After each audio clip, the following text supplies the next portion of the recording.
اللہ تبارک و تعالی ہمارے رجب کے مہینے اور شعبان کے مہینے کی ہم سب کو برکت نصیب فرمائے اور رمضان المبارک تک ہم سب کو پہنچا دے۔ ہمارے کئی مسلمان ایسے ہیں کہ جو شعبان کی فضیلت سے بالکل ناواقف ہیں، اور پھر کچھ مسلمان ایسے ہیں کہ جو سرے سے شعبان کی فضیلت کے انکاری ہیں، یعنی وہ انکار کرتے ہیں کہ گویا کہ شعبان کی کوئی فضیلت ثابت نہیں ہے۔ ان کی یہ بات کہنا درست عمل نہیں ہے۔ شعبان المعظم کی اپنی فضیلت ہے اور رمضان المبارک کی اپنی بہت بڑی فضیلت ہے۔ حدیث پاک میں آتا ہے ان انس بن مالک رضی اللہ عنہ قال قال رسول اللہ صلی اللہ علیہ وسلم اذا دخل رجب قال اللہم بارک لنا فی رجب وشعبان وبلغنا رمضان۔ حدیث پاک کا مفہوم ہے، حضرت انس ابن مالک رضی اللہ عنہ سے روایت ہے کہ اللہ کے رسول صلی اللہ علیہ وسلم نے فرمایا کہ اللہ تبارک و تعالی رجب کی برکتیں اور شعبان کی برکتیں نصیب فرمائے اور ہمیں رمضان مبارک تک پہنچا دے۔ تو گویا کہ یہ جو حدیث ہے اس بات کی دلیل ہے کہ شعبان کی فضیلت کو بیان کرتی ہے،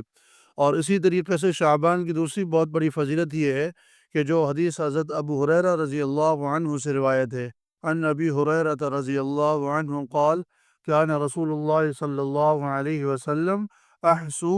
ہلال شعبان لرمضان۔ فرمایا کہ جب شعبان کا مہینہ آ جائے تو شعبان کی تاریخوں کو صحیح طریقے سے محفوظ کر لو تاکہ رمضان المبارک کا صحیح طریقے سے حساب لگایا جا سکے۔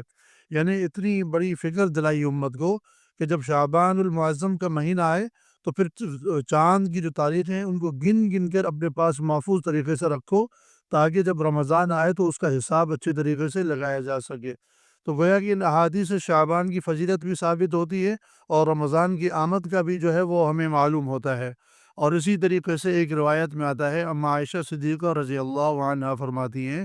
کہ اللہ کے رسول صلی اللہ علیہ وسلم شعبان میں کثرت کے ساتھ روزے رکھا کرتے تھے۔ شعبان میں کثرت کے ساتھ اللہ کے نبی روزہ رکھا کرتے تھے، اور بعض دفعہ تو ایسے ہے کہ اللہ کے نبی نے پورا مکمل شعبان کا مہینہ روزہ رکھا ہے، اور بعض دفعہ ایسا ہے کہ اللہ کے نبی نے شعبان کے بعض روزے چھوڑے بھی ہیں۔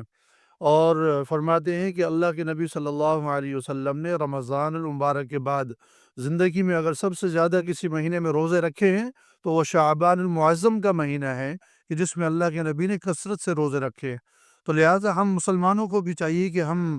شعبان کے مہینے کی فضیلت کا انکار نہ کریں، بلکہ شعبان کے مہینے کی جو برکات ہیں، جو خصوصیات ہیں، ہم ان پر عمل کریں، اور اسی طریقے سے ہم اللہ تبارک و تعالیٰ کی عبادت کریں، روزے کے ذریعے سے عبادت کریں، دعاؤں کے ذریعے سے عبادت کریں۔ شعبان کی گویا کہ اپنی بہت بڑی فضیلت ہے۔ اللہ تعالیٰ ہم سب کو شعبان کی فضیلت سے مالا مال فرمائے اور ہم سب کو نصیب فرمائے شعبان کی برکتیں۔